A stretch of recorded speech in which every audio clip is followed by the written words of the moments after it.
2021 nge-23 zaka May. Yeah. Mangicabanga isikhathi ngathi bekubo 80 to 9. Kwaba nomsindo ngaphandle. Dubule isikhala isibhamu kaningi.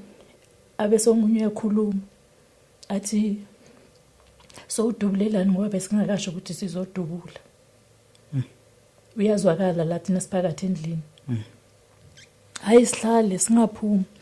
Kuthi lesikhathi sekuthulile sesizwa nabanye abantu bayakhuluma la ngaphandle. Kungene omunye umfana ohlala khona laphana. Bangibiza Mamthuli, sabantu abaningi. Yes. Thi Mamthuli udansile ulimele. Udansile ngilowa ka90. Wayena 8 months pregnant. Ngaleso sikhathi mangiphuma lapha sejini ngumthole arola phansi ubhince nethawula. Ngiyalibona igazi mara akusiningi. Ngime endlini ngifike ngithathe iduvet phezu kombhede. Ngibeke phansi ngithi ngicela bangibambise yena. Ngisagobile lapha. Umnyafika ngithashela ngomuva athi noZanele ungale ulimele. Sebabili.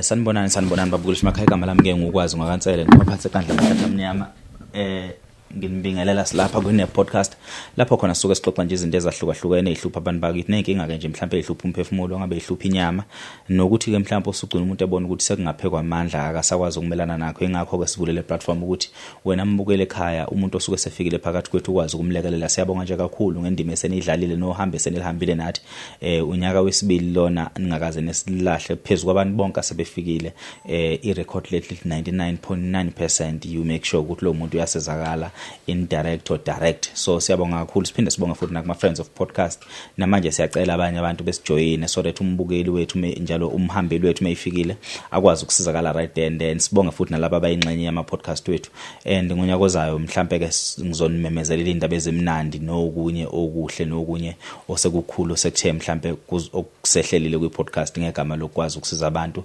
noma ngendlela singakwazi ukuthi silekelele ngakhona abantu. Namhlanje ke ngihambi ngedwa ngihamba nodadewethu la namhlanje ozonibingelela azichaza ukuthi ubani wakwabani sibongo usuka kuphi nokuthi ufike ngani angibingelele uphinde futhi ubingelele nababukeli bethu emakhaya. Sanibonani ngithulisile ngwakaMbhokane ngokuzala ngizala eMpumalanga okwamanje ngihlala eMalboro duzane nase-Alexandra. Unegama likama wami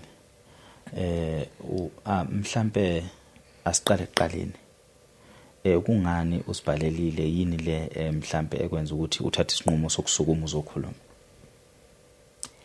Ngiyengabhalela kuwe buti nginenkinga ukukhala vele kuyinto zami. Ngiyabona yeah. I'm sorry ukuthi ngithi ngicala nje. No problem ziphi isikhathi.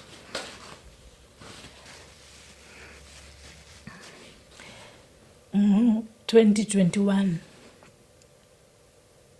nge-23 zaka May. Yeah.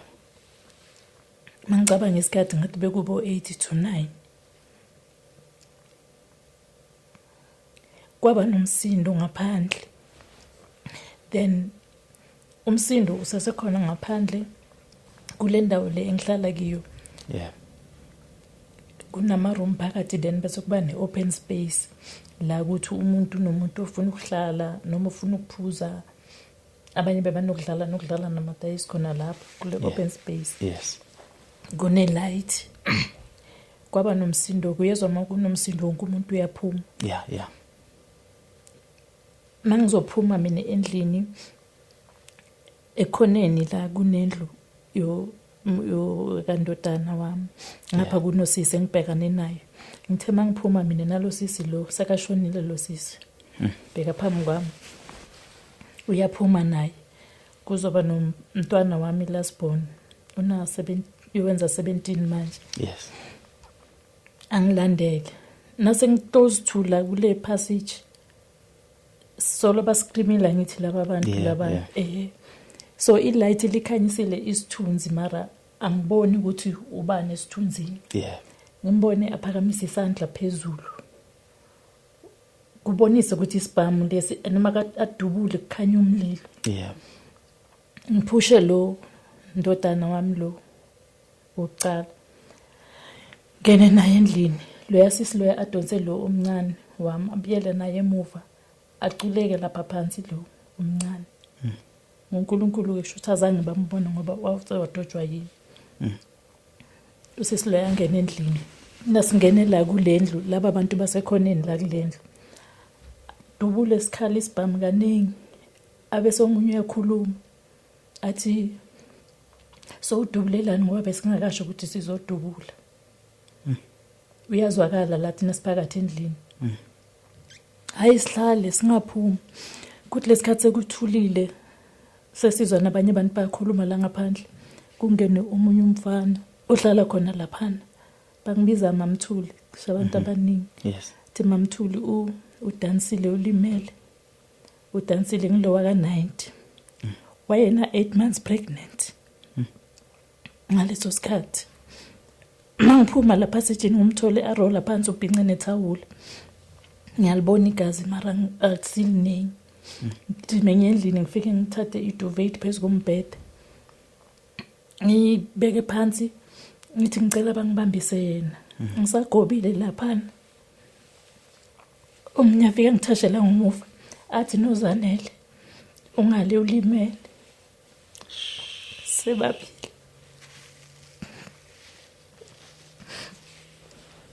Angisazi ukuthi ngithathe muphi ngiyeke muphi.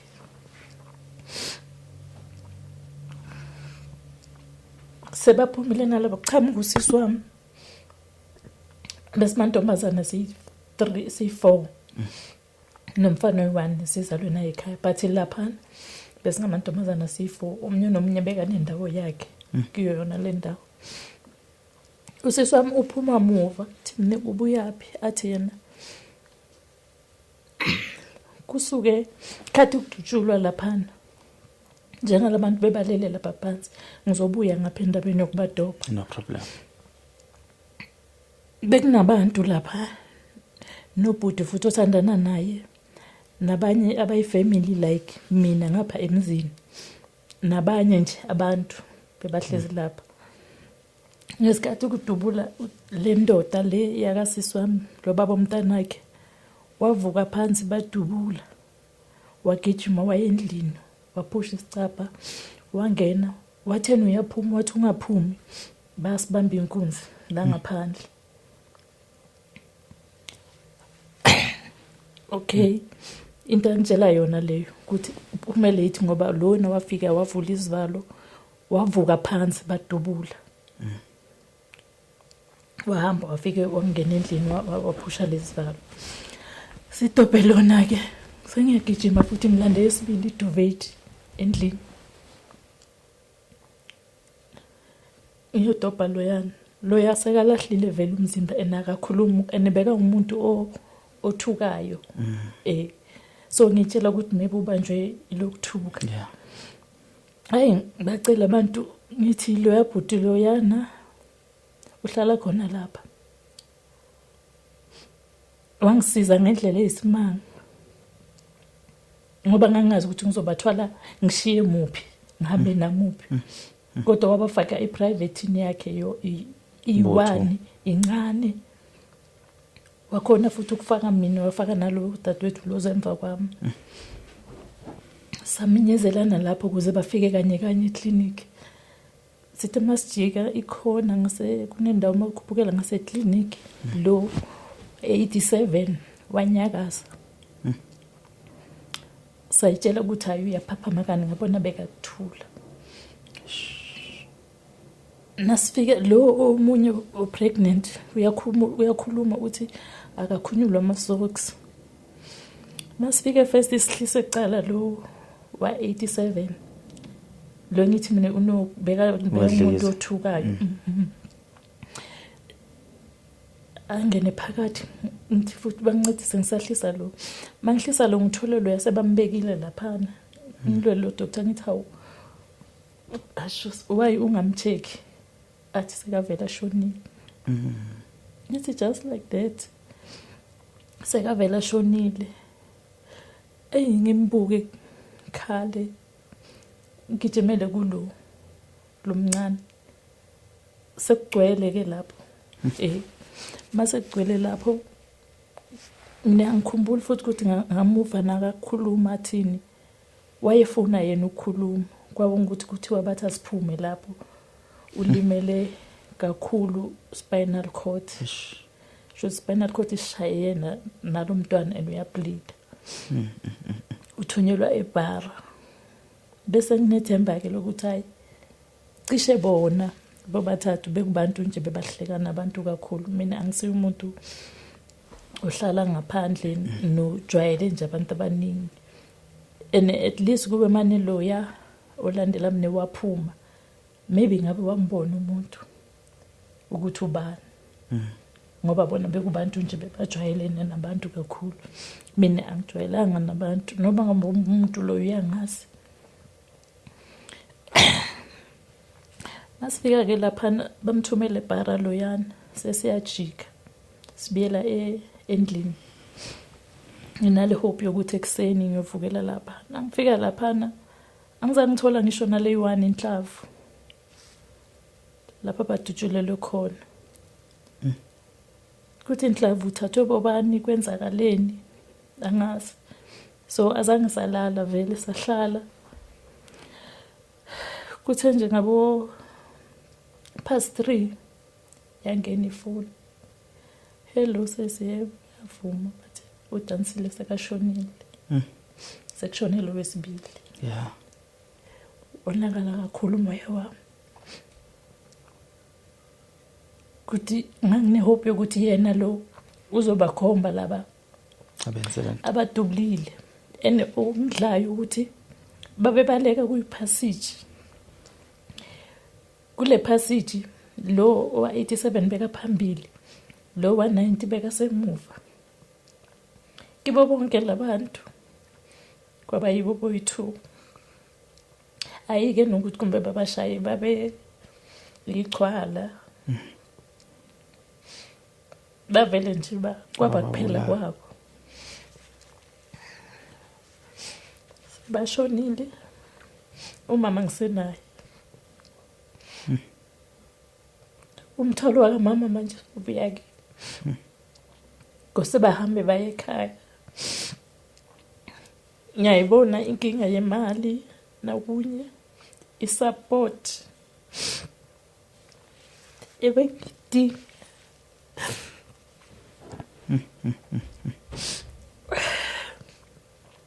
wayephila ubaba anemoto mara zanga khona ubaba ukudrive vela eGoli kwasuka umama mncane wami wakhaba umama nomntanakhe kwasuka ukhazini wami la eDorobheni ibo engangihamba ngidobha nabo le idubu ngoba eBara kwakufanele ngihambe ngiyomkhipha nakhona iphoyisa mina elali petty case yimi engazi lona ayisilona elazi mina ngoba mina ngasuka ngahamba ngayofuna icase number ngoba eBara bathi isidumbu bazosirelease bazosimixa ku postmortem kune case number mina yimi engahamba ngayofuna icase number la nginikeza la phoyisa ngahamba ngaye eBara pregnant ke lo mncane yeah angazi ukuthi lo mntwana wenziwa kanjani funa kwenzeke njani wathi umuntu akangcotshwa nomntwana ngithi ngiyamtshela sister doctor noma ubani khona lapha athi bona babala ukuthi umuntu ungena ayi1 uphuma futhi ayi1 angeke ukuthi masaphuma sekaphuma sebayi2 like sebamkhiphile lo mntwana kose ngihambe ngifuna i-private kuze kukhishwe lo mntwana ayike ngasizakala sakala khona wekhishwa umntwana khulile umntwana uyabona nje ukuthi uphelele ubekwe esifubeni sakhe lo saphuma sahamba kufanele ngiyodobha lo munye useHillbrow emoshari. Afike eHillbrow emoshari sawuthatha lo munye. Fike eHillbrow ngithola basa yazi basamprayer ngephayiphi basamgeza isivalo lesi sale moto sasime so lesibili sasithatha lekwa although thina babesiqheshelisile basibeke lapha maybe banganothisanga yonke lento beyenzeka lapha ngephayiphi phendula ngangiyibhekile. Yes. Bathi bacedile ke bese bayangibiza noma mncane kanjalo no mntana kamamncane no cousin wami mthathe ifike imoto ezomthatha se-organizele omunye wefamily ubaba omncane wethu naye ifamily bangenelelile kakhulu basizile ukuthi athathwe ile moshari leyo bazokhona ukuhanjiswa ekhaya. Okay, it's fine. Fike ilanga lokuthi ahanjiswe ekhaya bahanjiswe ekhaya ifuneral iphele. Into nje ubaba moye yazi ukuthi athi abangibize ngizochaza ukuthi abantwana bakhe bafe njani. Iyo nje into bekathi makathumela umuntu athi abangibize abantwana bakhe ngizochaza ukuthi abantwana bakhe bafe njani. Nangibuya mina ngithola indaba yecase abantu bayakhuluma but akekho umuntu mina ongitshelayo ukuthi kwenzakaleni kuze ngibe neclue. Mangicabanga wona Bhutisele bonke abantu bayazi ukuthi labantwana babulawa yini ngedwana engazi ngoba noma ngihamba estradini nokubona umuntu angibhekile ngizibuze le question ukuthi lo muntu ungibhekile uyazi ukuthi ngiyazi noma ungibhekile nami usangicabangela enye plan. Ngaphila lempilo leyo until kuze kube manje. Emsebenzini ke bengakhona ukukhopha sanhlobo umlungu engangisebenza lapha ecompany nomunye wayekhona sekahambile manje wangi-arrangela wafonela wona lamaphoyisa wathi njengomuntu so why ningam-arrangelanga i-counseling. Yeah. Ukungukuthi waba-forced ngendlela ngabona ngakhona i-counseling leyo ngayihamba once base ngilokhu ngithi ngiyamfonela usese busy ngiyamfonela ayakekho ngaze ngagcina nami ngayihlalela ngahlala nje lapho after ngaya kwekuqala wangibhalela isession leyo yokuqala ukuthi kufanele ngibuye azange ngisaphinda ke ngomthola lapho hlale ufuna ukwazi mina ukuthi kwenzakalani ngalapho. Iphoyisa mangilifonela egcineni iphoyisa lakhona nalingiphendula bona lingiphendule kabi engazuthi manje sengiyamhlupha nokushuthi ngimfundisa umsebenzi wakhe. Ngenhlanhla ngangifona ngefoni yasemsebenzini umlungu lo yabenginika ifoni athi ke lo mlungu ucela ukuthi ngingasalifoneli lephoyisa ngoba kungenzeka ukuthi iphoyisa maybe nalo liyabaza abantu lizabatshela ukuthi umuntu osahlupha manje uyi-1 kuze lento ithule ilo ngigcine nami sengiluza yami impilo. Yeah. Ngaenda pha ngithulile ke kodwa akukho ukuthula. Yeah. Kunabantwana labantu bashiya abantwana babo anginamama. Okay, isifana ubaba ushone manje ngoDisemba. Labantwana bayihlalele lapha ekhaya kwakho sokuthi lo olandela mina ayeke lo msebenzi ahamba yogada laba abantwana ngoba kwakungana umuntu ozabagada baphile ngani.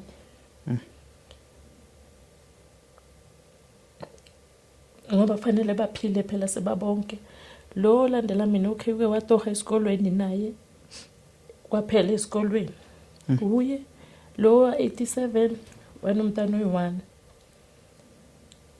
labo wa 90 wanabantwana ababili basela abantwana akusingibo bodwa futhi abantwana basegcekeni bakhona abanye abantwana basegcekeni esekumele ukuthi manje angeke ngithi mangihlephelela bona isinkwa laba abanye bangahlephuleleki kwaba impilo esengiyiphila leyo hambile indaba yecase ngabona ukuthi njengoba ngi-advise lo mlungu ingalendlela 2023 kwafika la umfowethu oyilasibone ekhaya kithi njengoba ngisho ngithi besiyi5 umfana bekayi1 wafuna naye ukuzidelisa epolice station leyo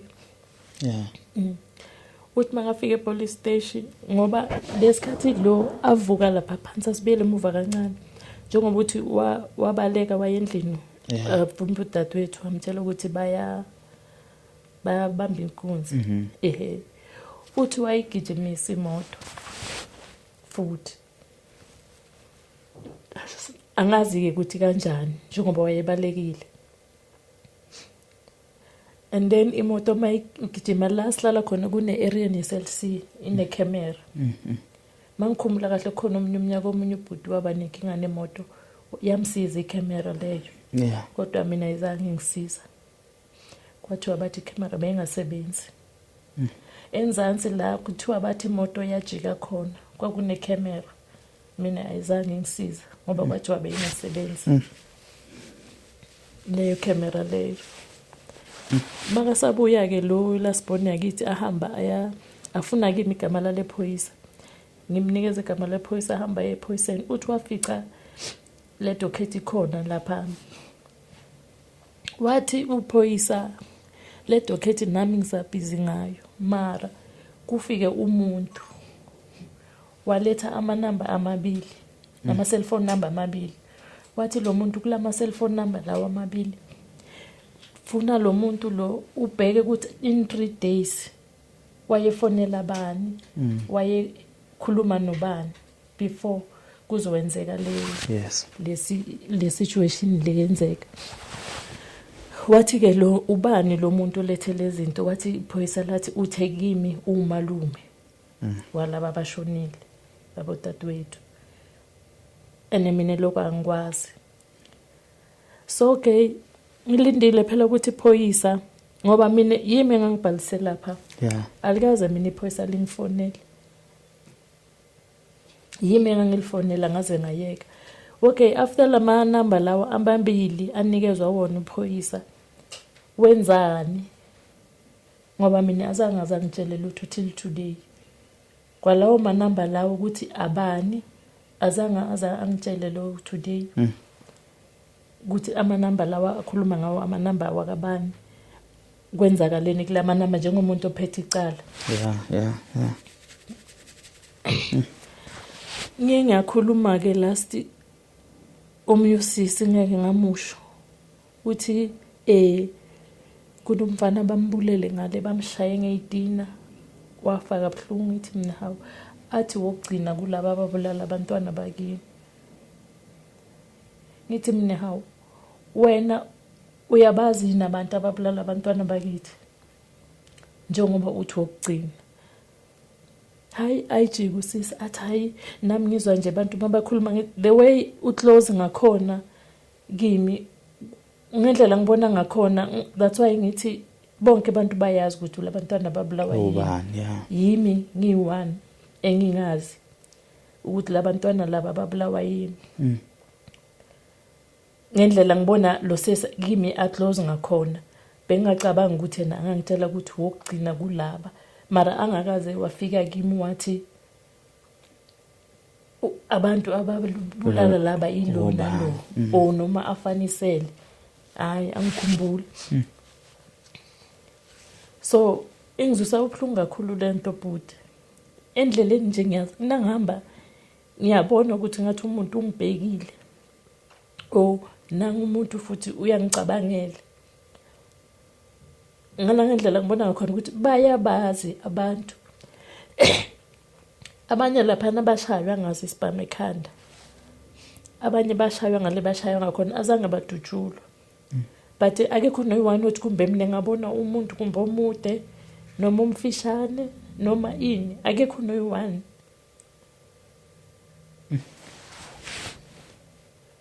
Okusho ukuthi phelile nje ngabo, just nje kuphelile ngabo ngoba angitholi ubulungiswa mina ukuthi babulawa yini, abobani, babenzeni. Khona noma ngabe beka bamoshile lo muntu bonke.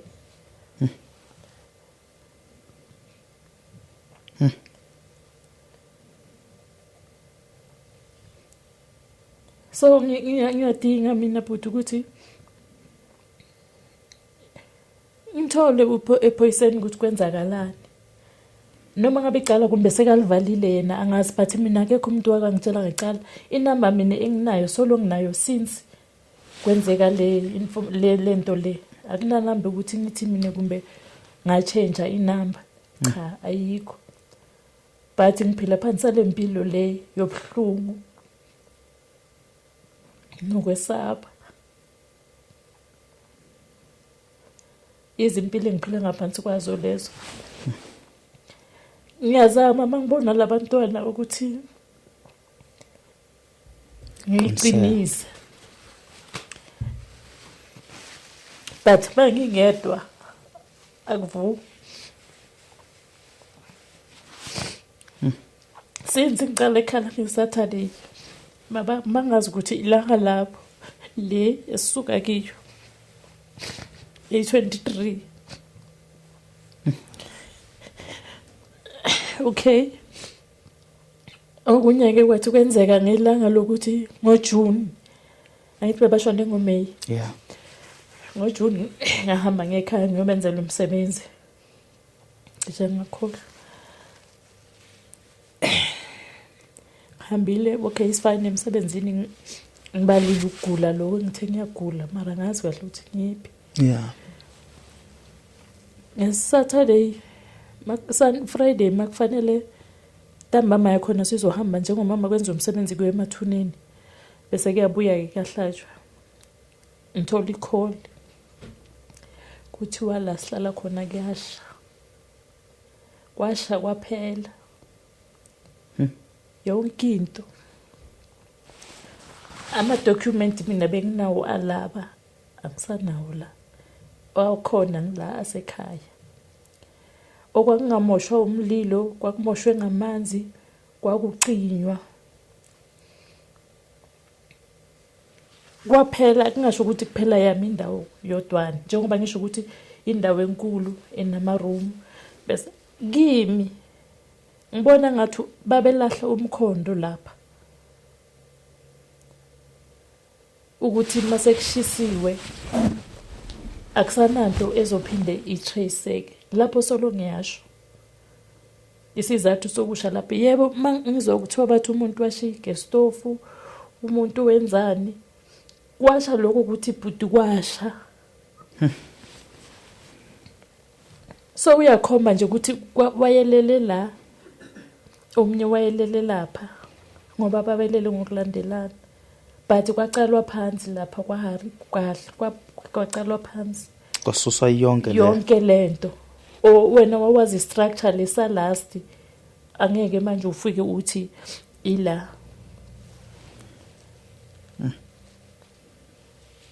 Kwakona lokho mina kwanginikeza into yokunye enye ukuthi kungani manje. Noma okay fine ngaleli langa bekuyothiwa asodwebe ukuthi bekuhamba njani, bekunjani. Kwasha lapha na kwaphela. Sacala phansi ke enye impilo ukuthi kwakhiwe nalo yazilungiselele lapho. Mina ngiye ngahamba futhi ngayochasha ke ngoba nginomntwana matric ngaleso sikhathi. Saturday neSunday beyaziwa yimi namabhuti lapha nami uHari indawo yami ukuthi ingathathiwe.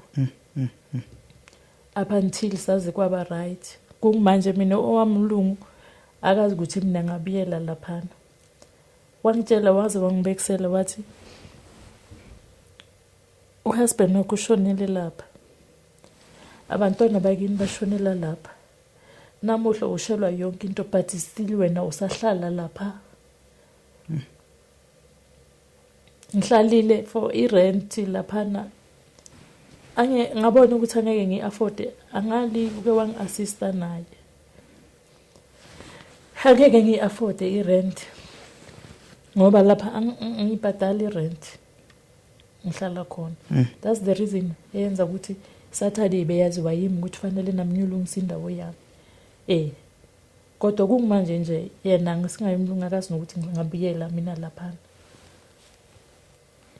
isimo sami sangenza ukuthi mina ngizazi ukuthi ufuna ngibuyele kule ndawo le ukuze ngizokhona ukuphila la ngizophila khona madoda. So impilo leyana yalabantwana iyangihlupha futhi ngifuna ukwazi ukuthi isizathu yini babemone kangakanani loyo muntu loyo ngoba bayangibheka mina abantu njengoba ngisho ukuthi okay sifane endlini vele ngiyahlala kakhulu but ukube abantu bayazi ukuthi bangihleli lapha endlini yini la ngaphakathi kwami kuningi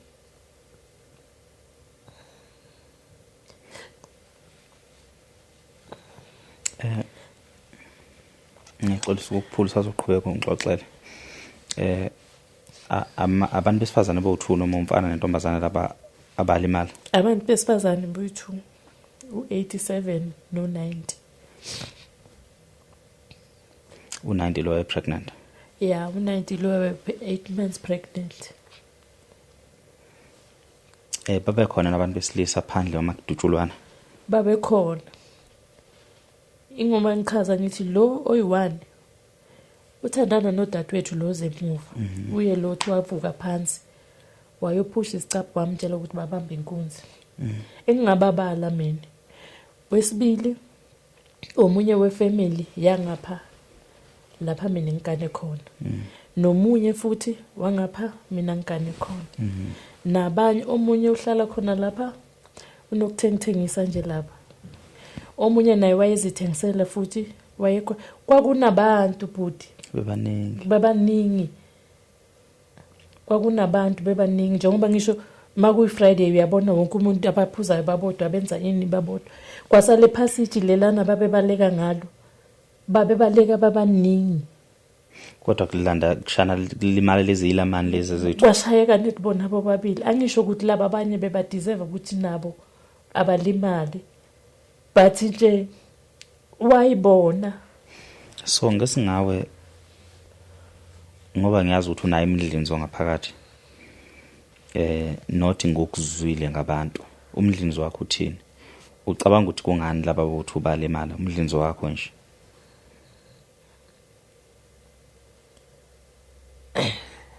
hey mina futhi ngiyafuna nginama question amaningi ngiyengilande lo olandela mina ngomuva angithi uyabona sometimes abantwana banokuba stowed mara kimbe bafihle ezinye izinto ngithi kumbe maybe yena ngangichazela into engcono mina ngingayazi ukuthi waye bacabana yini kumbe nomuntu thizeni wabafungela akasho kimi njalo angitholi impendulo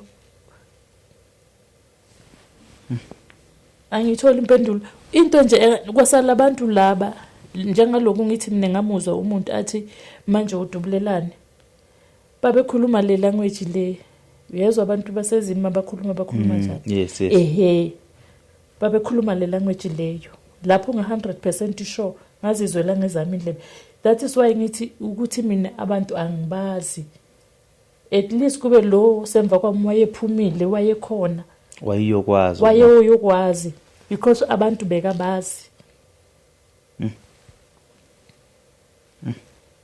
wakhuluma lo wathi manje sodubulelana ngoba azange sithi sizodubula but kuloko sabe silokhu sikhale njalo isibhamu ikhona leli bamilekile thina silapha kathi kulendlu le ngapha angazi ukuthi labantwana abadubulekayo abantwana bakamama lo owami ogcina owawa namanje uyazibhemela ngisam understand noma ubhema ngendaba yokuthi wa trauma noma ubhema ngokuthi uvela ustoti but nayo lento leyo ngiyabona ukuthi nayo yamhlupha wentombazana ke waye pregnant vele samfihla le endlini wezwa nje sekuthiwa sebeshonile kuphela zanga abone lo wabona waculeka lapha phansi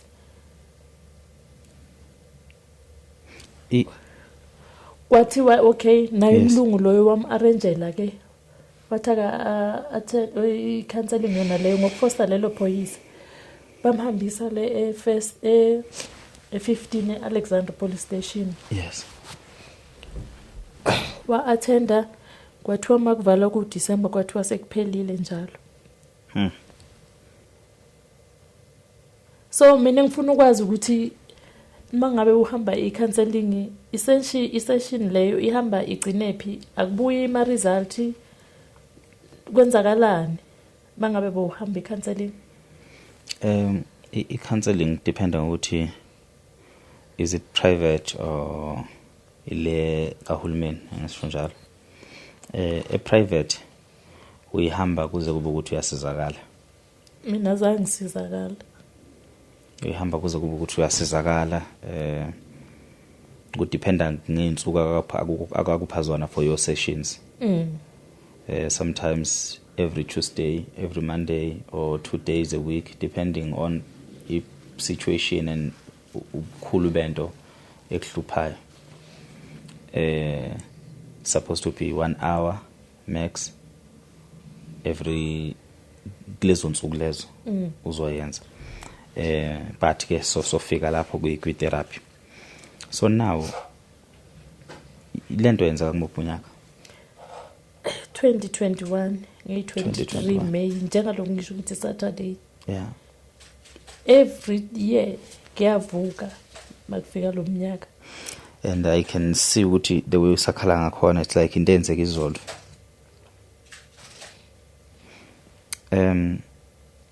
Right now umyeni wakhe walinyazwa yini? What happened to him? Wayegula. Okay. Yeah. So the only people abafa nge-accident laba bayi-2. Laba bayi-2 bafe nge-accident la. Umama naye wayegula. Ubaba ngo-December abesaze old age. Batholakala ihengile.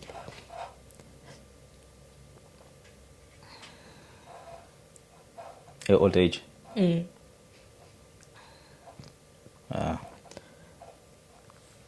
Uwes abengakwazi nokuhamba ke. Ahamba nge-wheelchair.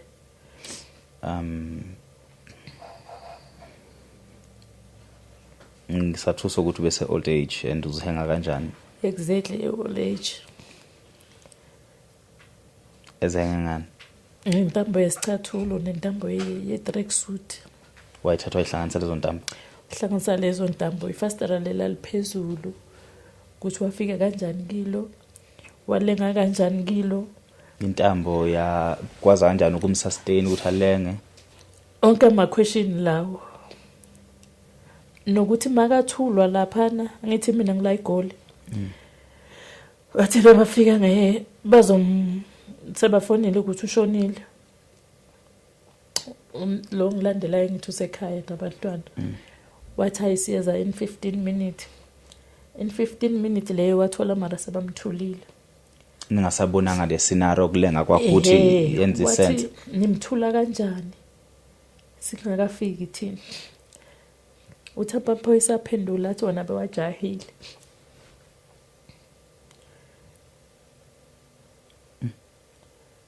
That's the reason eyenza ukuthi bamthule. So omnela ke ukuthi kufanele kube ngile funeral bengini 21 December if I'm not mistaken. Which is last year. Yeah, lo December lo sibuya kuyi. Ugogo uzilengisa last year. Umkhulu I mean uzilengisa last year.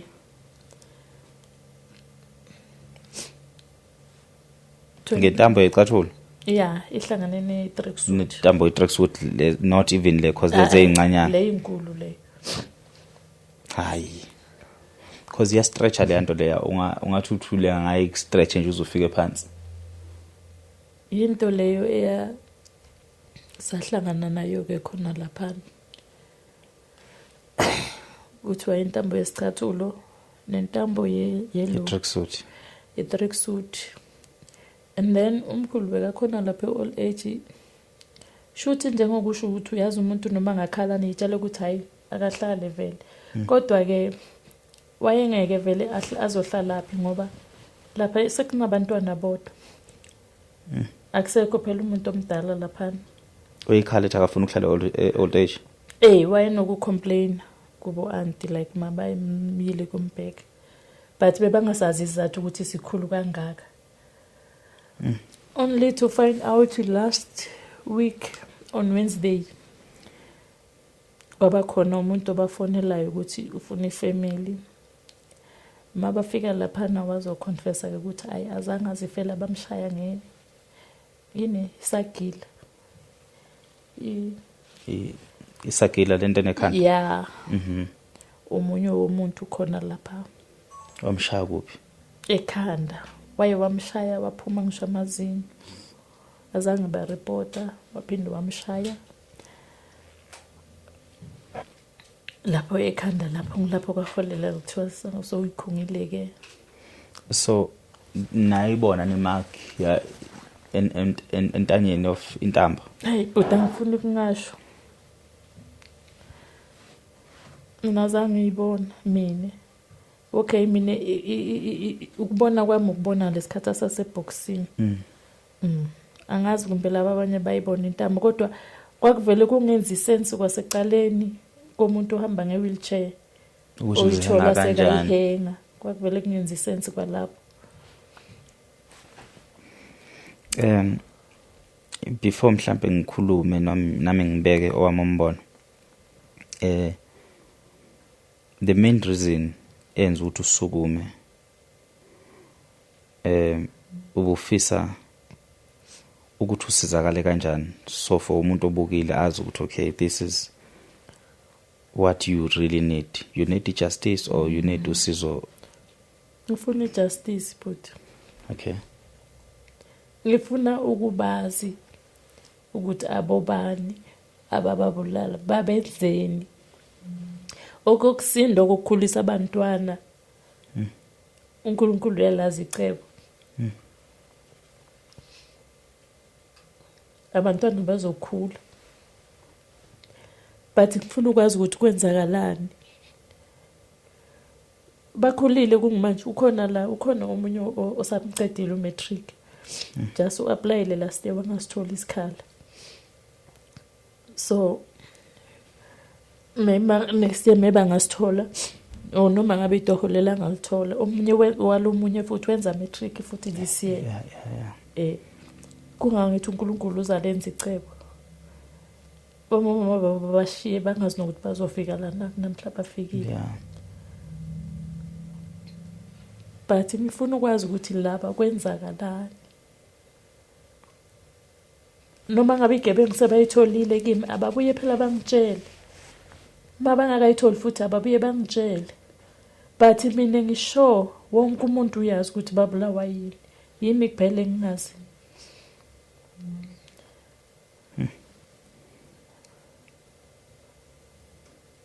Kwasalo malume abathi wamikisa amanamba epolice station asinayo thina umalume wamikisa amanamba angasitsheli thina. Okay, it's fine. Wenze njani lephoyisa ngalamanamba? Even noma ngabe kumbe usikhombe nje inamba ngithi ngiyayazi inamba yakho. Bengizoyazi ukuthi inamba kaBhudi le. Kungani bathi uBhudi iphoyisa alibhekela amanamba kaBhudi? At least kunginika umcondo lokho. Ngazi ukuthi mina kwenzakaleni. Yeah, ne. Mina ngihleli nje eksabeni. Mina makhala isibhamu ngiyafreeza. Makhala nje isibhamu ngiyafreeza. Uma angekho umntwana wami ebusuku endlini ngiyagula. Nje special njengolo mfana ngithi uyahamba nje. Ngiyagula. Because angazi ukuthi la ngaphandle ngizothi ngiyaphuma futhi kuthiwe bathi sengidobha yena.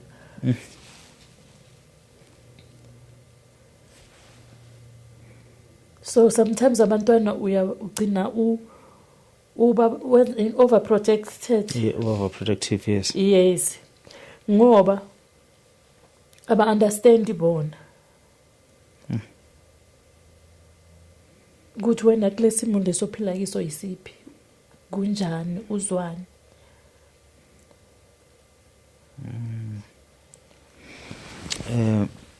So do you think into ekwenza ukuthi ufune justice kangaka, it's because you also want to move on and forget about yonke lento? I wish ukuthi ngimove on, ngikhohlwe.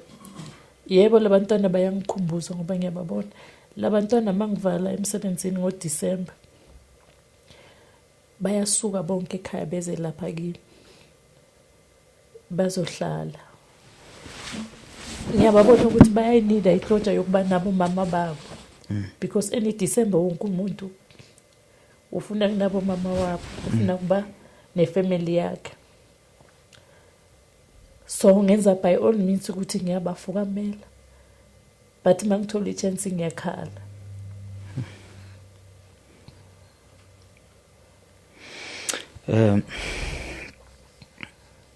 Yazi ukuthi ngizokutshela something about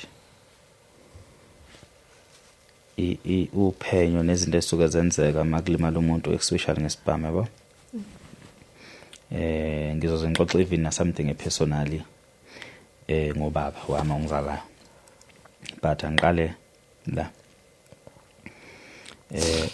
Ngokulalela kwami story. Mhlawumbe amaphoyisa lenzile uphenyo athola ukuthi ubani ababulele. Mhlawumbe aseba nendlela ukubavikela. That's what we're hoping for mhlawumbe. A worst case scenario ukuthi they don't have anything solid ephathekayo. But now the sad part ukuthi uthi kuma camera leyaka CellC yakemsiza umuntu elahlekelwe imoto. But kuwe kuthiwa isebenzi nala kwajika khona imoto yabo ibaleka nalapho kuthiwa isebenzi. So that raises some questions. Now kuphinde kuqhamuka into ethi if you continue to try and pursue this thing, you might be putting your life in danger. So ingakho mhlawumbe ngibuzile ukuthi if you want justice, you want justice because ufuna ukubona labantu abenza ubububi besejele, or unethemba lokuthi it will bring some kind of closure empilweni yakho, or izokwenza ukuthi nawe ubone ukuthi awukho engozini, whatever happened kwakuqondene nabo, or it was just an accident. It was not an accident. Uma umuntu asathi checka kulama phone lawa in 3 days ukuthi lo muntu bekakhuluma nobani. Yini elapha kulama phone? In 3 days ibhuti ungaplana yonke into.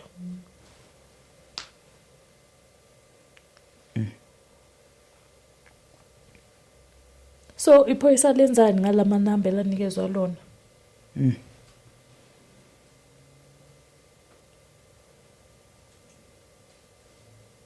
Ikuphi le police station? Bramley. Mawusuka Alex uthi Bramley. Ngiyibona yes. Why ngivula ngAlex? Alex but mawuhlala eMalboro ufula under Bramley. Yeah. Should jumpa freeway there? Should iMalboro ikountela under iSantini. Oh yes, yeah. Yes. Okay, I see. Ngiyibona. Ubani umphathi welicala? Bathu Swela.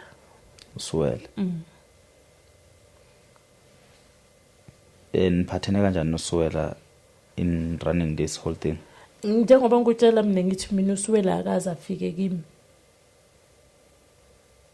Ngabe nginamanga. uSwela mina ungazi ngefone. Ngimfonela. Up until ngagcina sengimiyeka ukumfonela. Enye into bengumfonela ngayo bekunokumfonela ngefoni yomlungu. Yeah. Umlungu benginikeze le nto. Umlungu wazi yonke into enzakalayo bengamfihleli. Ngifone ngefoni yomlungu angiphendula ngalendlela le yaphendula ngakhona. kanti one day uzophendula umlunga la eceleni ilelo langa lelo umlunga angistop ukuthi ngingaphindi ngomfonele because of the way I responda ngakhona ngendlela akanganazwelo ngakhona with why beka futhi ne reason umlungu ukuthi why. What was the reason umlungu? What was the reason umlungu? Iyo lokuthi manje what if lo muntu uyazana nalabantu? Oh yes, ngiyakhumbula ukusho. Uzobatshela ukuthi every time manje okay into seyiphelile but wena umuntu lokho egcineni utholakala wena so loser impilo yakho. So that's again my question, why you keep on pursuing it ekubeni umlungu akhuluma kanje? I don't know if this question makes sense. Why is it so important to you to find out? So ngayitshela ukuthi okay it's fine ithi ngiyekela umlungu njengoba ngisibonela ama podcast maybe indlela enye engayisebenzisa kodwa angeke ngithule bafe nje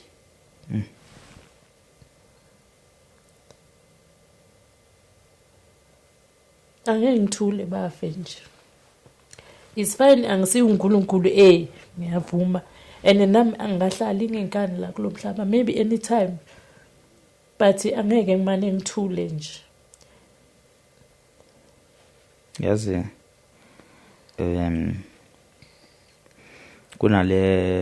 kunalento esekhanda lami as a person that can also help you as time goes.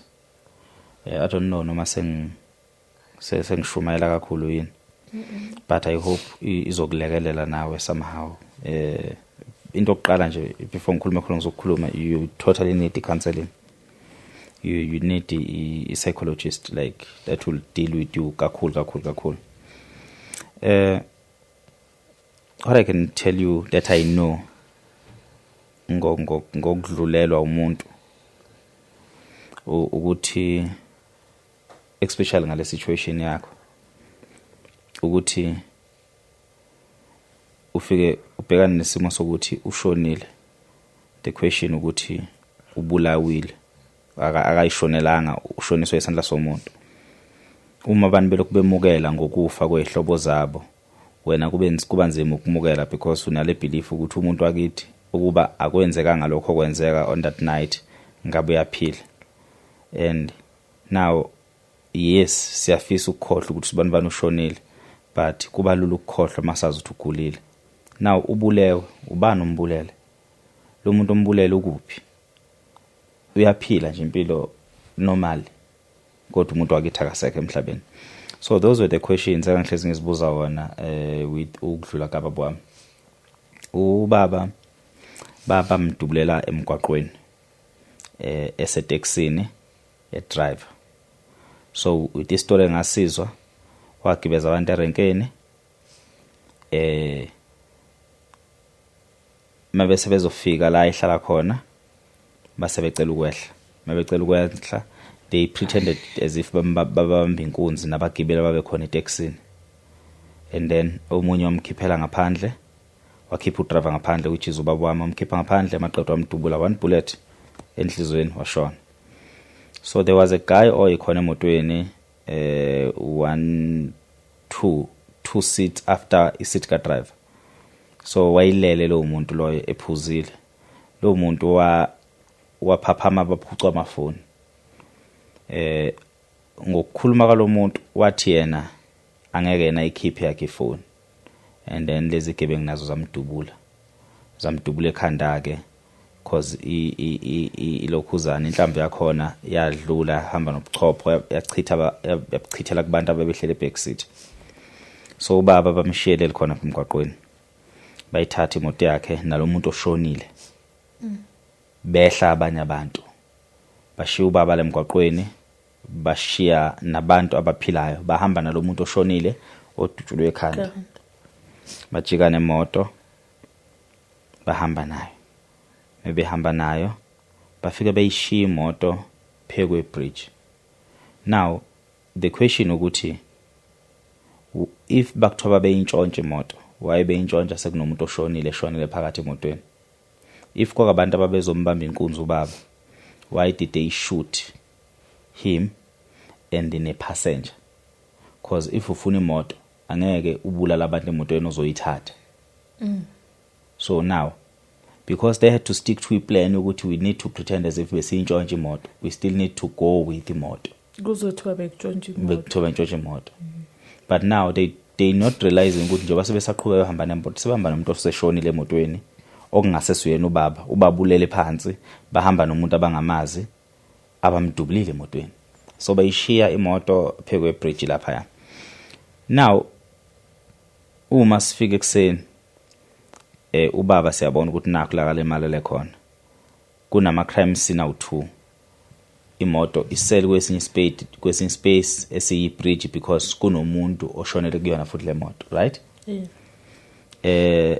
If we dweba lento cause ngangekho inzwabethi masifika we only got i-ID kababa, i-license, actually the whole wallet, yonke into ayikhona emotweni kababa yayikhona, including ifoni yakhe, zonke into zakhe zazikhona. Ngasifika ngasithole voice same nalapha na body akekho umuntu othi walahlekelwe. So now the question ukuthi labantu mabeza kade bezontshontsha lo muntu abamdubula ikhanda bamdubula bethi bafuna ifoni yakhe, why into zikababa zonke isekhona? So if uba umuntu inkunzi uthe short left wamkhomba ngasibhamu akana sibhamu baba wamkhipha emotweni engalwi wamdubula, why umdubulile because ube ngalwi? So now uyabona ukuthi okay, it was just a straight hit, why izodutshulwa. But now umuntu osuke ezobamba inkunzi, there is a lot of carelessness kumuntu ozobamba inkunzi. Carelessness it leads ukuthi sisheshe sikubamba ukuthi uyi-amish ubungazili uzobulala ubuzobamba inkunzi and then you make few mistakes mase siyakubamba. But uma ubuzobulala ababancane amathuba ukuthi ukwazi ukutrace ukubambeka. Ngizophinda futhi ngenze isibonelo ngecase kaSenzo Mayo. If kuthola abantu babezobamba inkunzi ngempela in a case of uSenzo, mhlambe ngabe sebebanjiwe because those are petty crimes. Ukuthi i-petty crime ukuphuca umuntu ifoni, ukuthi ngikubone ulahlile ngiphuca imoto and then izinto escalate ngicine ngikubulala. That's a petty crime, and that petty crime it leaded ukuthi kugcine kushona umuntu. But umuntu vele obesuke plan ukuzobulala umuntu mancane ama chances ukuthi umbambe because usuke enayo nane escape plan ukuthi mase ngimbulele lo muntu ngenza kanjani ukuthi ngingabambeki. But umuntu obekade ezobamba inkunzi kwase kufa umuntu kuba lula ukuthi ukwazi ukumbamba lo muntu because inhloso yakhe bekungekhona ukuzobulala, bekuzobamba inkunzi, things escalated wagcine wafa umuntu.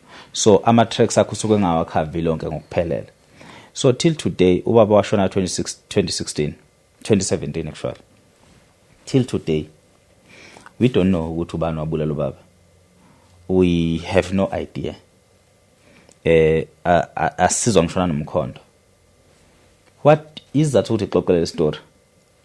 It's because sometimes nokungihlupha ngithi yazi umuntu akana baba and ubaba akagulanga. There is someone who chose ukuthi ayobulala ubaba wami, but akekho umuntu waboshwa. So how do you then help yourself in moving on? Understand ukuthi okwakumele kwenzeke kubaba on that very same night nongaboyilele endlini kwakuyokwenzeka. And thina lapha emhlabeni we don't have power in taking inqumo ngokuzokwenzeka empilweni zethu nasempilweni zabantu esisondelene nabo. But because umuntu ufe ngesandla somuntu, it helps you to have something to blame ekufeni kwalo muntu. Also it delays you the process yokuphola enhlizweni yakho. Because lo khulelwe ka1990 wengashona ngesibhamu, today ngabe upholile.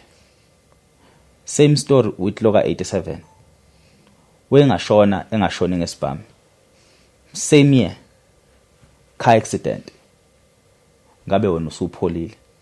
But what delays ukuphola kwakho is believing ukuthi they had another day to live. They didn't have another day to live. It's just that ukufa kwabo kwakudesignwe ngale ndlela ukuthi kumele befe ngesandla somunye umuntu.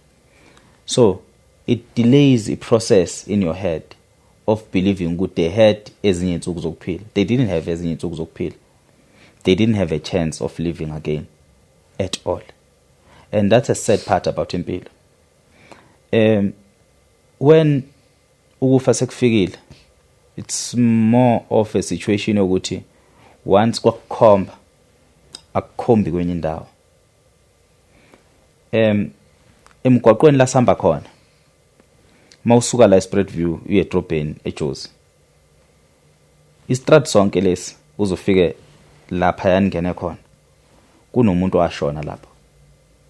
Emarobotini kunomuntu washona lapho. Mobambi off ramp uzongena emgwaqweni freeway kunomuntu washona lapho.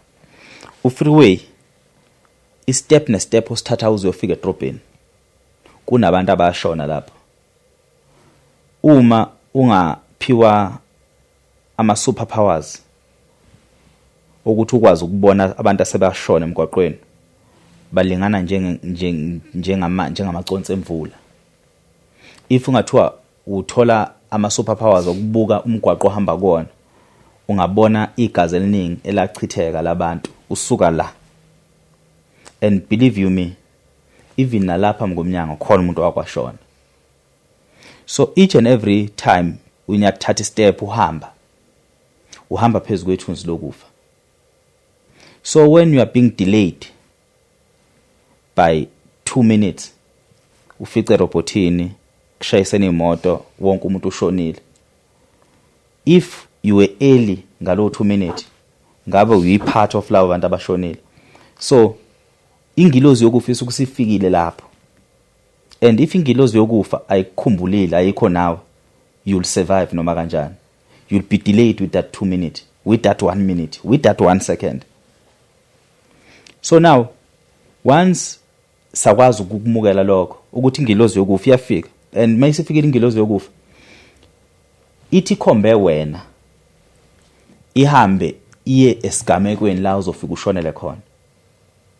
Whoever osuke khonjiwe ngalolo suku, if besu 7 singazona ihlobo singazani, sonke sobo 7 sokwazi ukuthi sibe on time, sife sonke kanye so 7. Because it may sesikhombile iphinde ikhande indawo, which means isindlalele lapho esofela khona. Uma bengimele ngihambe nawe wena ubusukhonjiwe, mina iyangidelaya wena uhambe wedwa, because kunabanye abantu okumele uhlangane nabo lapha enizofa kanye nabo, because ingilozi sifikile kunina isinikhombile maqede yanidlalela indawo lapha ezokubulalela khona. So uzwethu umuntu yazi ukuba akahambanga because ubevele enqena. Ingilozi yokufa mayisikuficile ikuvusa ulele, ithi hamba uyochama. Uhlushwa umchamo ongawazi ukuthi uqhamuka kaphi manje lo mchamo ebusuka ngaka. Uphume uthi uyaphuma uhlangane nenhlamvindizi engaqondene nawe ufa. Ingilozi yokufa inokukhipha ulele endlini kunabantu abaphethe ibhambe ekulindile bafuna ukukubulala, uthi umchamo uphuma maqeda udutshulo. It's because kusuke sekufikile isuke sikuvakashela. So ingilozi lena engakhethi umuntu, ingilozi evakashela wonke umuntu. But now the problem ukuthi uma isimvakashele lo wakithi, we always try to find things to blame. Ukuthi ukuba usibanibani bengaphuzile edriver nengane yakwethu emotweni, ukuba aniyithatha ngane yakithi nahamba nayo ngaba ishonile. We always want to find something to blame rather than ukufa. So if we can say uNkulunkulu lo owenza lento wangithathela bakithi, uyazi ukuthi kungani ubeke umphefumulo wakhe phezu kwezandla zakhe, awuvele nje uphiwe umphefumulo womuntu ongazi umona uNkulunkulu. Usuku usumonile uNkulunkulu wamphinda ukubulala umuntu kuwe kusuke kuyisijeziso sakho, kuyicala nobumnyama yobuthwala impilo yakho yonke. So umbulala ungamthathi njengomuntu oyihero, mthathe njengomuntu osephiwe igazi elinganacala laphenduka icala ezandleni zakhe. Okukuthi uma usuwone kakhulu emhlabeni, uNkulunkulu uyakwazi ukuthi akusebenzise egameni lokukuphanisha. Akukhona ukuthi njengoba ungakazi umbulala umuntu it's a mistake. It's because usahamba endleleni right kaNkulunkulu. nongabe umuntu umbulale ngemistake wokwazi ukuthi khona la ngamona khona uNkulunkulu njengamanje ungithwesa lawo macala ungiphi imphefumulo eyongihlupha impilo yami yonke bahluphekile labo bantu sikhuluma nje and uma usuze wafika ekutheni iphuca umuntu umphefumulo kukancane ukuthi nawe usenesikhathi eside sokuphila umphefumulo wakho usuke usuzothathwa nakuwe noma kanjani so umuntu obulele akaphili isikhathi eside nophilile isikhathi eside usuke ebulawa efa ehamba emhlabeni kuwe wena osukuhanjelwe ukuthi ucele enkosini ukuthi Nkosi ngiyophola namhla wangibonisa umuntu owenza ububi kubantu bakithi noma umuntu owenza ububi kumuntu wakithi indirect or direct uNkulunkulu yokubonisa lo muntu mhlawumbe yokubonisa engekho ngale kwebhokisi mhlawumbe umuntu ohlezi umbona everyday uhleli so if ungathi uvula amehlo uyanakisisa ke nawe uyombona umuntu wabulala ingane zakwenu uyomazi futhi uthi oh nangu usibandwana obulala ingane zakwethu kodwa ekumazeni kwakho ungafisi ukumazi ngalendlela le ufuna ukumazi ngakhona le ndlela ufuna ukumazi ngakhona indlela yenkani indlela yamaqhawe uma ke empilweni sifisa ukuba yiqhawe kudepend ukuthi isibindi sethu singakanani and you choose ukuthi ngifuna ukuba yiqhawe ngobani ngizokwenzela isibonelo eSouth Africa we have amaqhawe afana no Winnie Mandela amaqhawe afana no Nelson Mandela amaqhawe afana no Shaka Zulu singawabala amaqhawe but more notice akona wonke amaqhawe ayinesibindi so kwazi ukuthi bengabhekana nanomnani ebhekana nabo ezakubona is it kumele bona bebulala umuntu noma bebulawa inhloso yalokho ukuthi ebuqhaweni bami kubantu abenziva kwami bangaphinde behlupheke behlushwe yilento eyiphambi kwami so wena unaso inisibindi sokuthi kulento oyilwelayo namhla kukufica ukufa uthi ngife kufanele bengilwela ukufanele ekufeni kwakho bangakanani abazosala belimala so uma wena usalimele nje obuphila bangakanani abalimalayo because you still have ingane that you need to take care of you still have people that you need to be strong of or for and the more uba weak laba baseceleni abakubhekile they are very observant they can see that you are weak and kulimaza nabo you'll find ukuthi isikhathi sakho sokuzila siba siningi kakhulu to a point ukuthi awusas enjoy isikhathi sakho sokuphila kuze kufike usuku lwakho lokuthi uhambe ufukhala ukufa kuza kanye ingiloze ekuvakashela kanye ayikuvakasheli kaningi kodwa kuyakwazi ukuphila nawe isikhathi eside uma ukuvulela nesango ukuthi akubuse emzimbeni wakho nasemqondweni wakho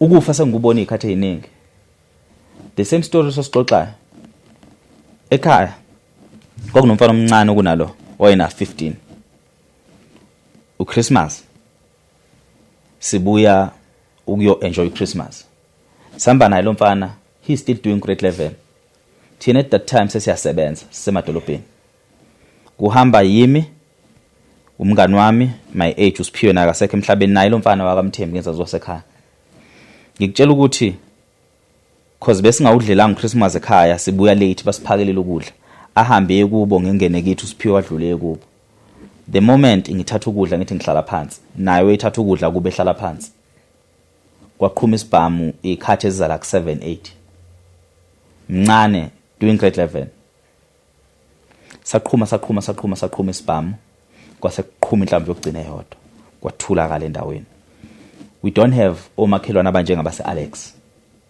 omakhelwane uyababala on top of my head omakhelwane bami endaweni okhalweni la ngakithi bawu7 which means nemize u7 ngaphesheya okolunye ukhalo mhlambe banemize u15 babe nemize u15 at that time guess what till today asimazi ukuthi ubani wabulala lo mfana loyo siyasola siyezwa siyacabangela bakhona abakhonjwa even though ngengikwazi ukukhuluma ngayo i-podcast but because bayaphika abasendaweni bayaphika till today basaphika and we don't have the right ukuthi ngithi bona which means asibazi abantu ababulala umfana. Masifika emfaneni indlela kadutshulwe ngakhona inhlamvu zingene ekhanda zingene ehlweni ihlo lingaphandle ade vika nangezandla basusa itafula ayivika ngalo bamdubula phambi kwama wakhe phambi kwengane yakuba intombazane eyincane at that time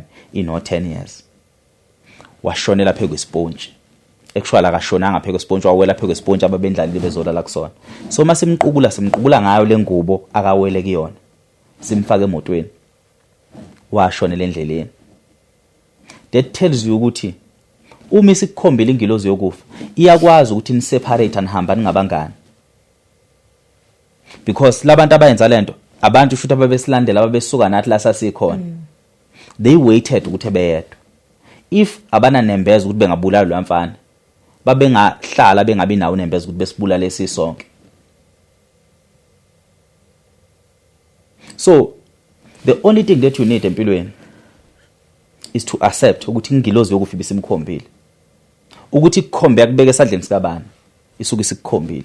So what you need from your heart ukuthi wena deep down ukwazi ukuthi no ngabe if bashona Saturday they didn't have a Sunday even if kwangasona isandla somuntu ebhukwini likaNkuluNkulu einsukwini zabo they didn't have a Sunday, they didn't have uJune, they only had uMay. Einsukwini zakho zokuphila nje obunami namhlanje you'll think ukuthi uno January next year, you don't have uJanuary, possibly mhlawumbe awunawo no December, you only have November. That's a reality that a person can never, you never escape ukufa. Ukuzila kuqala ngesikhathi ushonela. It can last until now uzoshona.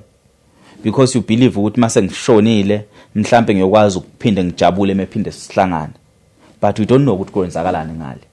Uzincisha injabulo yakho ya this side. So this side sasidala ukuphila siphila. Umhlaba kwakungewona umhlaba wokufa, kwakumhlaba wokuphila. Amathuna kwakwindawo yokufa. So that's why masikhumbula abantu abashonele sihamba siya lapha abashonela khona, because that's where we can only access their spirit sokufa. La emhlabeni akuwona umhlaba wokuphila, ukufa kuphili la. Emhlabeni kuphila abantu kuphela abaphilayo. So once you start inviting ukufa in your bed, in your daily life, then umuntu osephile kufeni engafila. So you need to ask your question, that first question, why do I need this justice so much? Is it because I feel unsafe? Is it because these people are still hunting me? Is this because I want to heal?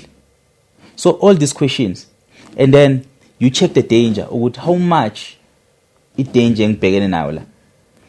I had into eningi engangazenza ngokushona kababa wami because already ngase ngisemehlweni abantu. I had all the powers to say, let me seek justice for ubaba. But lokho bekungeke umbuyisa ubaba. Even if kuthiwa ngiyahlangana naye namhlanje umuntu wabulala ubaba, maybe the only question engambuzayo nokuthi uyabazi inibhlungu angiziswabona noma uyabazi inibhlungu azisabona. And then aphendule lokho akuphendula. Possibly mhlambe ngomxolela. That's the only question engayibuza lo muntu. So is it worth ukumfuna just to ask him that question? Because uyangibona every day uyazi ukuthi wabulala baba wami. And njoba nawe namhlanje ukhona ku podcast, uyayibuka lo muntu podcast.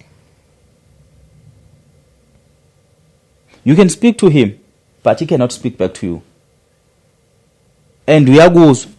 So by you speaking, ungasho noma yini ezofika ifane njengenhlamvu yesibhamu enhlizweni yakhe. The sad part ukuthi angeke uyibone the suffering kuye, but the real suffering lezo uwedwa ngaphakathi. He sees your tears, he sees everything,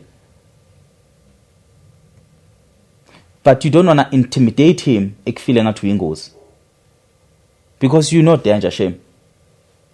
Umuntu nje ozilile osebhlungwini, you just a person. Yeah, to him we are nothing.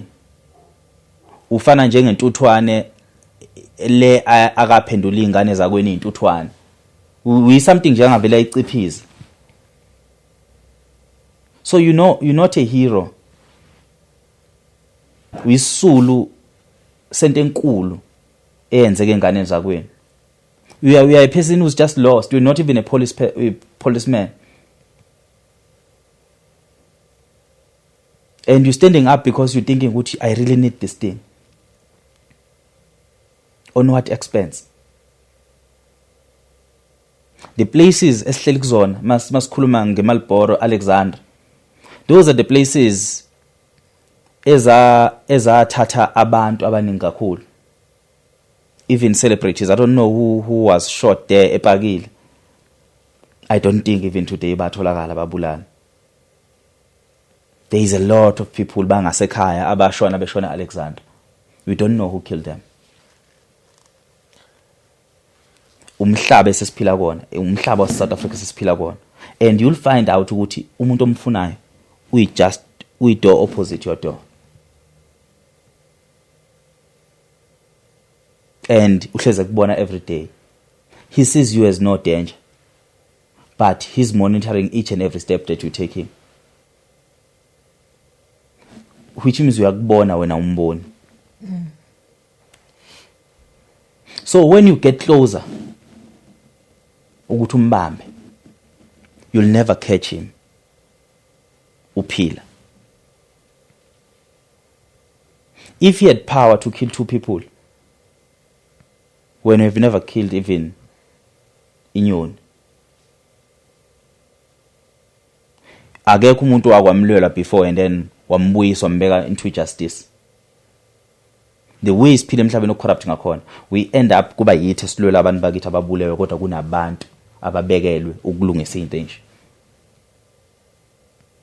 So deal with your heart. Find help and pray to uNkulunkulu. Lezi zinto ezinjena akuzona izimpi ekumele zizilwe sibonakala ukuthi siyazilwa. Izimpi lezi ekumele zizilwe ngomthandazo nangethemba. And fight this thing. A person wayenza uyofebolile, uyofika kuwena egaxe ngamadola, uyofika egaxe ithayi, mhlawumbe uyobevutha phambi kwakho ungazi nokuthi uyelo. Mhlawumbe ngikhathazeke nganga ngomuntu wabulala baba, mhlawumbe wafa ngakusasa. Really mhlawumbe sikhuluma ngabantu asebashona. But do you really want to take ama decisions enziwa abantu uhambe nawo till today? Because it was not your decision. Ohlele endlini abeyingane zakweni zazi la ihlala khona zazingahambile, zazi kwasuka umuntu asuka khona wafika la walemaza umuntu. So I'm not taking away the justice. I'm just talking to a person ofike kimi okuwe. I'm speaking to umama onengane. Angikhulumi nosisi ozilile. Ngikhuluma nomama onengane. Ijustice akuwona umsebenzi wami. Uloyo lapha kwecamera. Someone from the camera will have a way nokuza ubuhlungu nosizi ukuthi udadewethu asibone ukuthi simsiza siphuma ngakuphi. But mina I'm dealing with a person ophambi kwamehlo ami. I can never even try shame. Ngixoxela isimanga kwafika usisi lapha bemrephela umntwana wakhe wangakithi enkandla. I'm still trying to win le nto le. Ngiyafona oyibuya khona Alex, ngiyafona akalibambi ucingo. Ngenza umhlangano naye ngamtholi. Ngiyemsebenzini ama colleagues wakhe emfihle ekhona. So now I need to fight the whole system yasenkandla na. So if I fight that whole system, ngisazokwazi ukukhuluma nomunye uthulisile kusasa. Because ngizothintana la ngingathintwa khona because I want justice. So empilweni, do we really want justice or we need counseling and therapy? We just going through izinto eziningi and we need to go through it alone sizama ukuzilungisa ekumoshakaleni kwethu kungathina siyimoshile simoshwa abanye abantu. That's the world we living in. Okay, mhlambe into ongayenza ukuthi usishiyele inamba and then inamba mhlambe ubeka ukugcina ofisa ukwabeka yonke lento enye sengemuva uzoyikhatha ubeke la ukugcina mhlawumbe ofisa ukwabeka ukuvala and then masushiya inamba so that umbukeli uzokwazi ukuthola and then inamba ikhona la ngezazi screenini so umbukeli engakwazi ukuyithatha.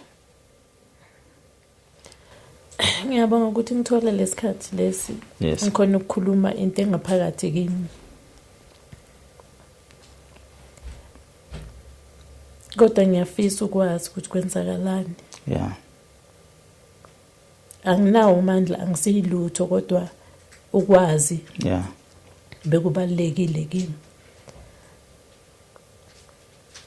Noma ngabe umuntu ungifonela ngeprivate uyangitshela nje. Yeah, okay. Akukho isinqumo engizosithatha anginawo amandla. But ngifuna just ukwazi ukuthi kwenzakala ini. Babenzeni. Amanamba wami akhona. Yes. 072 982 1806. Ungaphinda futhi? 072 982 1806. Asebenza na ku WhatsApp. Okay. Siyabonga kakhulu nje ukuthi ufike and ngiyacela nakubabukela ekhaya ukuthi mhlambe ongaba nalo sizo le therapy or i therapist or i counseling asondele asebenzise the same number because ulimele kakhulu. I can see that and I think that's my biggest concern. Ngiyabonga kakhulu nje manje ukuthi ukwazi ukufika and nokuthi uxoxe even though emotional throughout. Ngiyethemba ukuthi uzoba right and ngiyethemba ukuthi konke kuzolunga and I hope you find the justice and uzoyithola shame uzoyithola. I just pray ukuthi mawuyithola kungabe ukuthi kuphindisele emuva kulimaza kakhulu but mawuyithola iphinde futhi ize ne healing nokuphola. Inkosi igcine kubusise ube right. Ngiyabonga nami. Siyabonga kakhulu. Nisale kahle nibe nobusuku obuhle.